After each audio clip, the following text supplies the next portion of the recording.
मेरा शुभ नाम नाम। है पंडित मनोहर लाल, हिमाचल से मनोहर। बिलोंग करता हूँ। जन्म सोनीपत का ही है। तो मेरा सबसे यही है कि मैं मंदिरों में ही ज़्यादा करके रहा हूँ। अच्छा। हर प्रकार का मैंने काम किया है, जैसा भी काम मिला अपने बच्चों के लिए सब करता रहा मैं।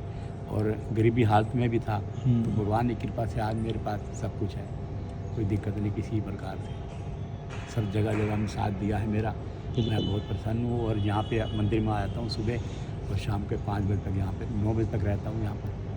तो मुझे को बहुत विश्वास है, इनके भजन वगैरह भी बोलता हूँ जब कभी आते हैं, मन से इनकी पूजा करते हैं। की मनोकामना पूरी होती है। मनोकामनाएं पूरी उसकी आती हैं जो सच्चे श्रद्धा भावना से और अच्छी नीयत से, अगर जो भी कुछ उसने कुछ पहले कर्म कर रखे हैं, पाप कर रखे हैं, उनको त्याग दे, तो जाके बाबा के शरण में आ जाए तो उसके अवश्य ही पूर्ण काम होगी। बिल्कुल बिल्कुल। और मेरा भी हुआ है यहाँ पे। मैं भी यहाँ पे सबसे पहला पुजारी आया था और एक 6 महीने तक मैंने यहाँ पे काम किया। और मैं यहाँ से मंदिर बढ़ा के बाहर जा रहा था सड़क पे, बुरी तरह से एक्सीडेंट हुआ था। बाबा की कृपा ऐसी हुई है कि मुझे फिर दोबारा उसी स्थिति में ला दिया। तो लोग सभी कहते थे कि भाई ये पंडित जी अब बचेंगे नहीं, अब इतना काम, हाथ भी टूट गया, पैर भी टूट गया मेरा, मतलब लाचार हो गया। तो 2 महीने के अंदर मुझे इन्होंने ठीक करके दोबारा दरबार में बुलाया। आज मैं फिर वैसी ही सेवा कर रहा हूँ जैसे पहले करता था। ये मेरे साथ चमत्कार हुआ बाबा का बहुत बड़ा। और मैं ज़्यादा से ज़्यादा 4-5 सालों से इनके बारे में मुझे पता था। पहले मैं और किसी मंत्रों में काम करता था और वहाँ पर भी खूब सेवा करी है, लेकिन बाबा के बारे में जब से मैं इस मंदिर में आया हूँ, जब से मुझे इनके बारे में ज़्यादा पता लगा है। और जैसे लोग आते हैं उनकी श्रद्धा कहीं भी पूरी भी हुई है। मैंने 1-2 चमत्कार भी देखे हैं। एक छोटी सी बच्चिया कोई 10 साल की थी, यहाँ मंदिर में उसको 2 बंदे पकड़ के लेके आ रहे थे और रोती हुई आ रही थी, उससे चला नहीं जा रहा था। यहाँ पे हाथों हाथ यहाँ बैठी और बाबा के सामने प्रार्थना करी। कैसे करी? वो अपने आप उठकर दोबारा चल के बाहर गई है। ये मेरी आँखों देखी बात है। फिर उसके बाद एक बच्चा आया मेरे पास, तो वो आया मेरे पास आके खड़ा हो गया, तो कहने लगा बाबा बहुत अच्छे लगते हैं मुझे। तो मैं कहा अच्छा बाबा तो इतने अच्छे हैं ही सही। तो फिर उसके बाद उसके जो माँ बाप थे दूर खड़े थे, उनके माँ बाप के पास चला गया। फिर माँ बाप भी आए साथ में यहाँ पर, तो कहने मत्था टेकने के लिए। तो मैंने कहा जी आपके बेटे को तो बाबा बहुत अच्छे लगते हैं, ऐसे इन्होंने कहा है।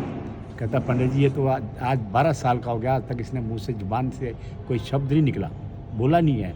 तो ये आज मैं कहा जी बिल्कुल ये सही बात है, ऐसे बोला मेरे सामने और आप लेते आ करो, मेरी को मुझे विश्वास है पूरा कि ये ज़रूर बोलेंगे। तो ऐसे चमत्कार देखें आप होते हैं, लेकिन श्रद्धा भावना से आना चाहिए। तो अगर जो सच्चे मन से श्रद्धा से आएगा तो उसकी ज़रूर मनोकामना पूरी होती है। तो पंडित जी एक ना ये सवाल था कि बहुत से लोगों ने आज तक नहीं पता खाटू श्याम जी है कौन। एक सवाल ये हमेशा रहता है, जो नए नए बच्चे हैं उनको हमारे कृष्ण जी का पता है, ठीक है, लेकिन खाटू श्याम जी का नहीं पता। ये खाटू श्याम जी बर्बरिक भीम के परपोत्रे के जिसे कहते हैं, घटोर कच्छ के बेटे हैं। और इन्होंने तो बहुत भारी तपस्या करी है शंकर भगवान जी की। और तपस्या करने के बाद शंकर भगवान जी ने इनको 3 बाण दिए। तो उसमें 3 बाणों में कहा कि भाई इन 3 बाणों से अगर तुम किसी युद्ध पे युद्ध करोगे तो उन पे जो पहला बाण छोड़ोगे उन पे निशान लग जाएंगे, भाई ये का मृत्यु हो जाएगी और ये हो जाएंगे। और दूसरे में तुम जब चलाओगे तो वो चले जाएंगे और तीसरी सृष्टि का नाश हो जाएगा, लेकिन वो तुम नहीं करोगे। तो ऐसे करने के लिए जब अपने घर से इजाज़त ली अपनी माता से, तो माता से पूछा कि माता मैं युद्ध करने जा रहा हूँ, किसकी पक्ष से युद्ध करूँ? तो उसने कहा कि तुम जो हार रहे होंगे उनकी तरफ से आपने युद्ध करना है। तो उसने कहा ठीक है। तो जिस टाइम वो अपने युद्ध के लिए निकल पड़े, तो उनको उनकी माता को ये पता था कि हमारी जो पांडव हैं ये 5 हैं, तो ये कमज़ोर पासा पड़ेगा, तो अब ये उन्हीं की तरफ से लड़ेंगे, युद्ध करेंगे। तो जिस वक्त वो आगे, तो पता लगा कि भाई कृष्ण भगवान को सूचना मिली भाई ऐसे कोई योद्धा आया है नीले घोड़े के ऊपर और वो सामने पीपल के वृक्ष के पास बैठा हुआ है, तो वो कुछ युद्ध करने के विचार में आया है। तो उसने कहा मैं युद्ध करूँगा। तो कृष्ण भगवान तो समझ गए कि भाई जो आया है, तो वो उसने कहा चलो उनसे एक बार मिलते हैं। तो उन्होंने कहा जी एक बंदे से क्या मिलना है? उसने कहा नहीं चलना पड़ेगा। तो पहले तो कृष्ण भगवान जी गए वहाँ पे, उनसे मिले और मिलने के बाद उनसे पूछा कि भाई तुम कैसे आए हो, युद्ध कैसे करोगे? तो उसने कहा जी मैं युद्ध करूँगा तो उसने कहा तुम्हारी सेना का आपका मुझे सेना की जरूरत नहीं है और मेरे पास इतनी शक्ति है कि मैं पल भर में इस युद्ध को समाप्त कर सकता हूँ। तो फिर उन्होंने पूछा भी किसकी तरफ से युद्ध करोगे, तो उन्होंने कहा कि भाई जो हारेगा। तो कृष्ण भगवान को तो पता था हारेंगे तो वही पांडव जो है, कौरव जो है वही हारेंगे। तो इस चीज़ के लिए फिर उसने कहा कि भाई जब अपना शक्ति दिखाओ। तब उन्होंने एक जो पहला बाण जो चलाया जिसमें कहा था भी निशान लगा देंगे, तो वो उन्होंने पीपल के ऊपर छोड़ा। भाई पीपल को तुम सेना मान लो, कृष्ण भगवान ने कहा। तो उसने कहा ठीक है। जब चलाया तो जितने भी पीपल के पत्ते थे सब में सुराख हो गया। तो एक पत्ता कृष्ण भगवान ने अपने पैर के नीचे छुपा लिया, तो उसके अंदर भी सुराख हो चुका था। तो वो मान चुके थे भाई बहुत शक्तिशाली है। तो फिर उसने उनको एक वो फिर बाद में जब अपने असली भेष में आए तो उन्हें पता लगा कि मेरे गुरु हैं, और ब्राह्मण के भेष में गए थे। तो फिर उसके बाद उन्होंने सोचा कि भाई ये तो भाई बहुत गलत काम है, कि से तो युद्ध कभी ख़त्म नहीं होगा। अगर ये उनकी तरफ से युद्ध करेंगे तो ये हारेंगे, और फिर वो इनकी तरफ से करेंगे, उनको तो हारे के सहारा बनना है। वैसे तो चलता रहेगा। तो फिर इसका उपाय करने के लिए फिर उन्होंने अपनी कहा कि भाई मैं तुमसे कुछ मांगना चाहता हूँ। और उनकी माता ने ये भी कहा था तुमसे कोई भी कुछ मांगे कभी मना मत करना। तो तब कृष्ण भगवान ने उनका शीश दान में मांगा, पहले वचन ले लिया। फिर उसके बाद उन्होंने जब कहा तो उसने कहा भाई ठीक है, उन्होंने शीश काट के दे दिया। फिर उन्होंने कहा भी तुम्हारी कोई इच्छा हो तो वो बताओ। तो उन्होंने कहा था कि मैं युद्ध करने आया था, युद्ध तो नहीं कर पाऊँगा, लेकिन मेरी इच्छा है कि मैं युद्ध तो देखूँ कम से कम। तो कृष्ण भगवान ने ऐसे उनके ऊपर शरीर के ऊपर मतलब ऐसे एक माता का को बुलाया। उन्होंने कहा जी इनका मतलब ये शीश ठीक रहे बाकी हो जाए। तब उन्होंने जाके वो एक पहाड़ी पे उनका शीश रखा, और शीश रखने के बाद वो सारा युद्ध देखते रह गए। अब युद्ध देखने के बाद जब युद्ध समाप्त हो गया सारा, तो ये जितने भी पांडव थे इनको कुदरती अपने ऊपर घमंड होना शुरू हो गया।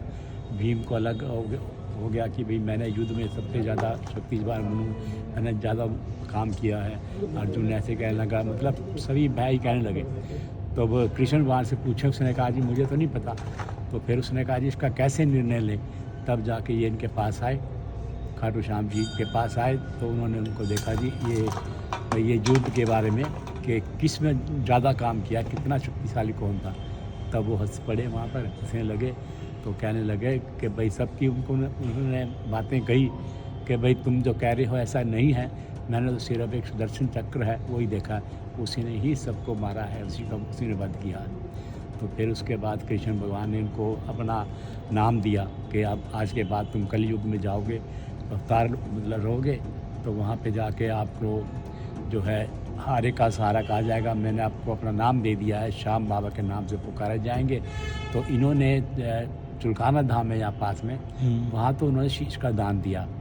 तो वो जो शीश है वो हिमाचल की किसी पहाड़ी पे रखा गया। तो फिर वहाँ से वो जिस टाइम उनकी वो मृत्यु हो गई, काम ख़त्म हो गया, तो उसके बाद वो खाटू में जाकर वो शीश, वहाँ पे कुछ लोग थे राजपूत है, उनको बड़े अमीर थे, राजा थे, उनको सपने में आया कि भाई यहाँ पे एक शीश है, उसे निकाल के वहाँ पे मंदिर बनाया जाए। तब वो वहाँ पे मंदिर बनाए। तो तभी से इनकी मान्यता शुरू हो चुकी है। अब जैसे जैसे लोग जाते हैं उनकी मनोकामना पूरी होती है, तो इनकी मान्यता बहुत बढ़ती चली गई। तो पंडित जी मेरा एक ये सवाल था, किसी ने अपनी मनोकामना पूरी करवानी हो तो कैसे अपनी मनोकामना पूरी करवा सकता है श्याम जी से? उसको सच्चे मन से एक अर्जी लगानी पड़ती है। बाबा के चरणों के अंदर एक सूखा नारियल होता है, उस नारियल के अंदर अपने जो मन के विचार हैं, मनोकामना है, उसको लिखकर लाल पेन के साथ, तो उस नारियल के ऊपर मतलब उसमें डालकर लाल कपड़े से बांध दें, और बाबा के दरबार के सामने भी पंडित को दे दें, और वो उनके नाम से अर्जी लगा देगा। तो 40 दिन के अंदर अंदर उनकी मनोकामनाएं पूरी हो जाती है। तो उसके साथ उन्होंने क्या नहीं करना चाहिए? जो ऐसे कई बार होते बंदे, हाँ हमने तो अर्जी तो लगा दी, लेकिन उसके साथ साथ वो पाप भी करते रहते हैं। नहीं, ऐसा नहीं होना चाहिए ना। हाँ, पाप भी करते रहेंगे और अर्जी लगा दें, ऐसा किसी का कुछ नहीं बनेगा। कई ऐसी भी हैं जिनकी अर्जी पूरी नहीं होती है, नहीं होती। और जो अपना सच्चे मन से दुखी, जैसे कहते हैं ना हारे का सहारा, वो हार चुका हो, और सच्चे मन से अगर जो हारा किस लिए हारा है उसको जो त्याग दे और अच्छे रास्ते से पड़े, उनकी इच्छाएं जरूर पूरी होती है। चलो, बाकी हर एक की नहीं होती, लगाते सभी। और जो लोग पागलों की तरह पैसों के चक्कर में लगे हुए हैं, लालच के चक्कर में लगे हुए हैं, उनके बारे में आप क्या कहना चाहोगे कि नहीं। जिंदगी का जो सोर्स है वो यही है, पैसा ही है क्या? उनका मंदिर में आना ही बेकार है, बिल्कुल। मत आए, क्योंकि उनका कुछ नहीं होना। वो सोते हैं हारे का सारा। यहाँ कई लोग ऐसे भी आए हैं जैसे जुए में सब कुछ हार गए अपना, और वो अपने आके यहाँ प्रार्थना कर रहे हैं। तो मेरे सामने भी ऐसी बात हुई। मैं कहा भी ऐसा है, तूने जो काम किए हैं, पाप किए हैं, उन पापों को त्याग दे सब कुछ। तू बिल्कुल हार चुका है, सब कुछ है, तो प्रार्थना कर, तेरा सब कुछ ठीक हो जाएगा। तो लेकिन वो सब कुछ ठीक होने के बाद वो फिर उसी स्थिति में आ जाते हैं। बिल्कुल। ऐसा नहीं। चलो धन्यवाद पंडित जी, आपसे मिलकर अच्छा मिल जय श्री राम। जय श्री श्याम।